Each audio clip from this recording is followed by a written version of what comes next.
काम हर बच्चे को देगी काम, दूरदर्शी का संकल्प जिसका कोई नहीं विकल्प। उस समय पर दूरदर्शी गांव गांव में हम लोग जाकर के ये दूरदर्शी का संदेश दे रहे थे। उस समय एक प्रेमी स्वामी महाराज के पास गया, हमारे ही जिले का, और लाइन में बैठ गया। दर्शन स्वामी महाराज दे रहे थे। स्वामी महाराज जब उसके करीब में आए तो वो खड़ा हो गया। उसने कहा, सरकार हमारा भजन नहीं बनता। स्वामी महाराज कुछ नहीं बोले, आगे बढ़ गए। उसने सोचा कि हमारी बात गुरु महाराज नहीं सुन पाए, फिर आगे दूसरी लाइन में बैठ गया जाकर। गुरु महाराज जब उस लाइन में पहुंचे उसके पास, फिर खड़ा हो गया, सरकार हमारा भजन नहीं बनता।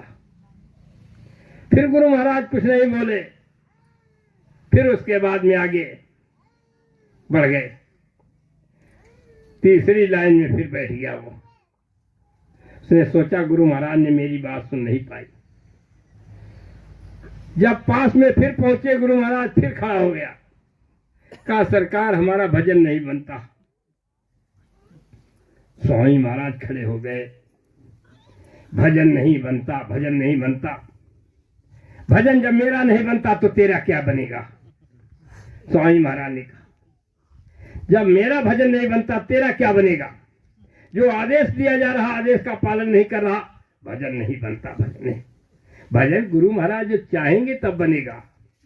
स्वामी महाराज ने जिस समय पर भूम जो तक खेतेहर का आस्कार समूह बना था, उस समय पर स्वामी महाराज ने कहा प्रेमियों, जो आदेश दिया जा रहा है आदेश का पालन करो, आदेश का पालन करो। और इस आदेश के पालन करने में जो भी तुम्हारा समय लग रहा है, वो सारा का सारा समय मैं तुम्हारे भजन में जोड़ दूंगा। अब आप सोचिए, वो तो जो है सब कुछ देने के लिए तैयार। कहा जो भी तुम्हारा समय आदेश के पालन में लगेगा, वो सारा का सारा समय तुम्हारा मैं भजन में जोड़ दूंगा। 3 घंटे तुमको भजन में बैठाला जाए, बैठ पाओगे? 3 घंटे भजन में नहीं बैठ पाओगे। और आदेश के पालन करने में आप सुबह से जैसे आप निकले शाकाहारी प्रचार में, ये गुरु आदेश इस समय पर है, और सुबह 7 बजे निकले और शाम को 7 बजे अपने घर वापस लौट करके आए। 12 घंटे का समय, उसमें तुमने नाश्ता भी किया, भोजन भी किया, आप जो है एक दूसरे से बात भी करते रहे, सब कुछ किया। 12 घंटे में शाकाहारी प्रचार, घर से निकल करके गए 7 बजे और 7 बजे वापस लौट करके आए। तो 12 घंटे का वो समय स्वामी महाराज ने कहा मैं भजन में जोड़ूंगा। 12 घंटे आप बैठ नहीं सकते, 3 घंटे नहीं बैठ सकते, 2 घंटे नहीं बैठ सकते। और वो जो है 12 घंटे का समय तुम्हारा भजन में जोड़ा जाएगा। स्वामी महाराज ने कहा तुमको अगर कुछ दे दिया जाए तो तुम्हें रखना नहीं आता। तुमको अगर कुछ दे दिया जाए तो रखना नहीं आता है। इसलिए महापुरुष बहुत जो है होशियार होते हैं, क्योंकि उनको बांह गहे की लाज है। तुम्हारी बांह उन्होंने पकड़ी है, पार करना है उन्हें, तो तुम्हारी दौलत को वो अपने पास रखेंगे, तुमको आभास नहीं होने देंगे। तुमको आभास ही नहीं होगा कि हमारे पास कितनी दौलत हो गई। तुमने शाकाहारी प्रचार किया, आदेश का पालन किया, सब कुछ किया, और उन्हें अब तुमको भजन पर बैठते हो, दिखाई सुनाई नहीं देता। तो तुम ये सोच रहे हो कि हमको तो दिखाई सुनाई देते नहीं। 10 साल हो गए, 15 साल हो गए, 20 साल हो गए, हमको मालिक के साथ में दिखाई सुनाई कुछ देता नहीं। लेकिन तुमको आभास नहीं होने देंगे। अगर तुमको ये पता चल जाए हमारे पास आध्यात्मिक दौलत इतनी इकट्ठा हो गई तो या तो तुम किसी को श्राप देना शुरू कर दोगे या किसी को आशीर्वाद देना शुरू कर दोगे। तुम्हें मालूम हो जाए कि हमारे पास इतनी दौलत है, इसलिए वो महापुरुष बहुत होशियार है, तुम्हारी दौलत को अपने पास रखेगा और उन्हें तुमको आभास नहीं होने देगा। तुम सोचते हो कि हमारे पास कुछ नहीं है, हमें तो कुछ दिखाई सुनाई देता नहीं, लेकिन जिस समय पर सांसों की पूंजी खत्म होगी उस समय पर मालिक तुम्हारे सामने आएंगे और उस समय पर तुम्हारी ही दौलत को जो तुम्हारी इकट्ठा है और तुमको जब देंगे तब तुम्हें पता चलेगा अरे हमारे पास इतनी दौलत इकट्ठा हो गई थी, हम जान ही नहीं पाए। तो मालिक सर्वशक्तिमान है, क्योंकि उन्होंने जब बांह पकड़ी है तो उन्हें पार करना है और तुम बेफजूल में खर्च कर दोगे उसको, इसलिए मालिक बहुत बड़े होशियार है। हम आप बराबर शाकाहारी प्रचार में लगे रहो और उन्हें वो लेकर के तो आपको जाएंगे ही, जब सर पे गुरु का हाथ तब मन तो चिंता काहे की। जब सर पे गुरु का हाथ है तो फिर चिंता किस बात की है, किसी बात की चिंता नहीं। भजन बने या न बने उनके आदेश में लगे रहो, घाट पर बैठते रहो, ये आदेश का पालन करना है। घाट पर बैठक बनाओ, मन को चित्त को बुद्धि को रोको, भाग जाए फिर रोको, भाग जाए फिर रोको, ये आपको काम करना है। एक दिन घाट पर रुकने लगेगा, ये जल्दीबाजी का काम नहीं है। गुरु महाराज जब चाहेंगे तब भजन आपसे करा लेंगे, लेकिन ये समझ लो कि ये देश तुम्हारा नहीं है, ये हमारा देश नहीं है, इसमें लिप्त होने की जरूरत नहीं है। अपने देश की तैयारी करो। अपने देश जैसे अलल पक्षी चला जाता है, ऐसे ही हम आपको अपने देश अलल पक्षी की तरीके से जाना है। अलल पक्षी आपने सुना? नहीं सुना। एक अलल पक्षी होता है। अलल पक्षी का काम क्या है? अलल पक्षी वो राही आकाशा। अलल पक्षी वो जो है आकाश में रहता है, यहाँ नहीं रहता, पेड़ पौधों पर नहीं रहता, जमीन पर नहीं रहता, और वो जो है 24 घंटे बराबर उड़ता ही रहता है आसमान में। अलल पक्षी वो राही आकाशा, निशिदिन राही पवन भयासा। रात दिन आसमान में उड़ता रहता और हवा से ही अपनी खुराक लेता, 24 घंटे उड़ता। उसका जीवन कैसा है?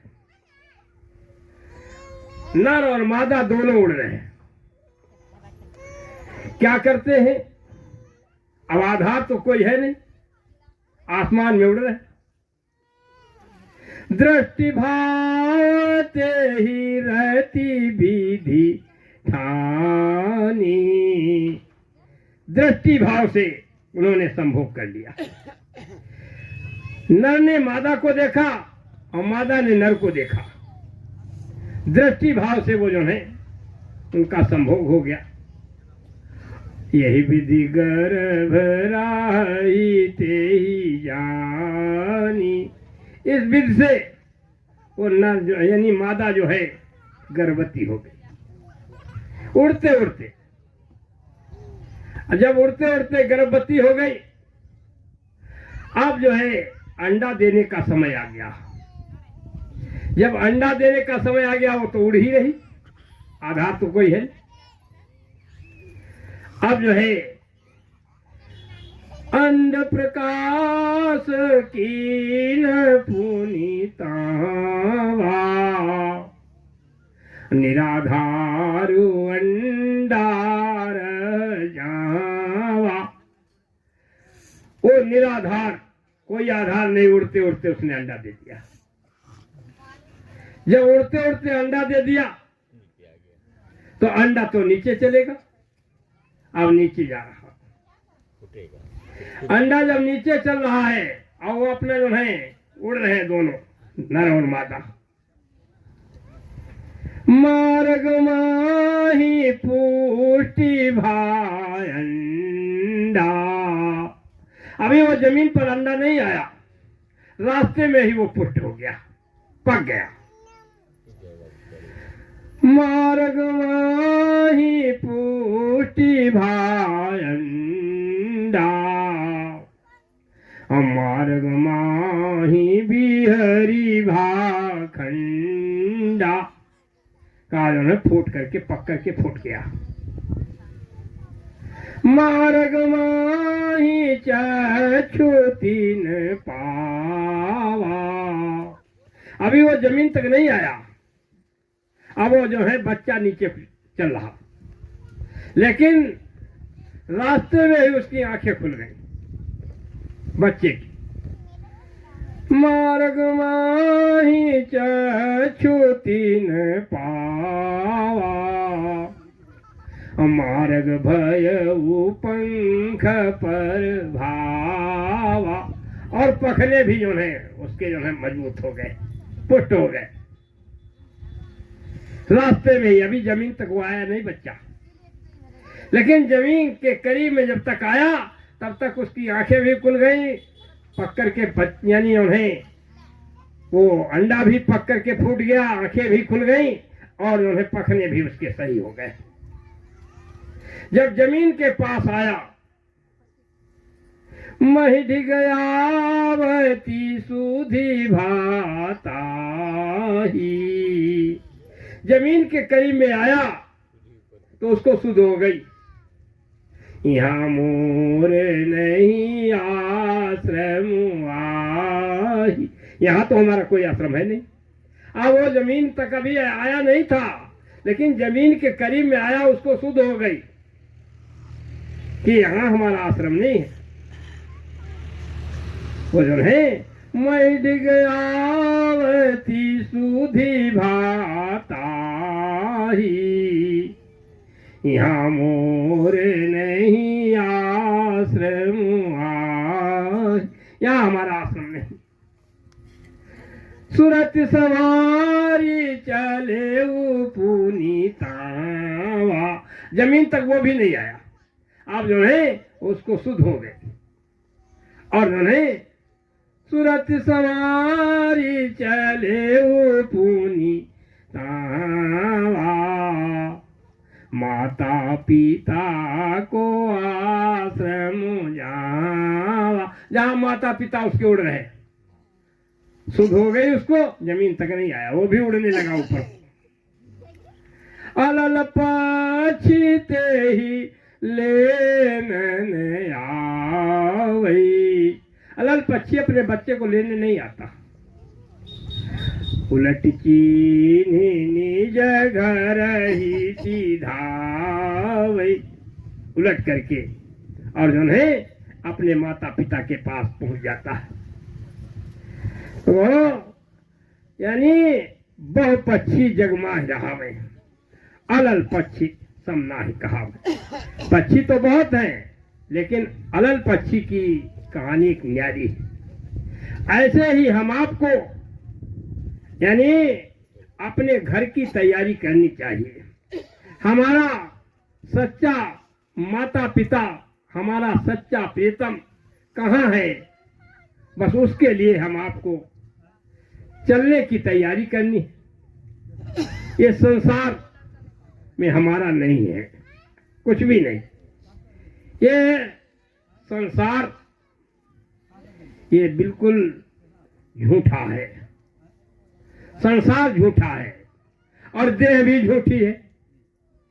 इस देह, जब देह भी झूठी है, संसार भी झूठा है, तो फिर हम आपको जो है यानी झूठा जान करके करना है।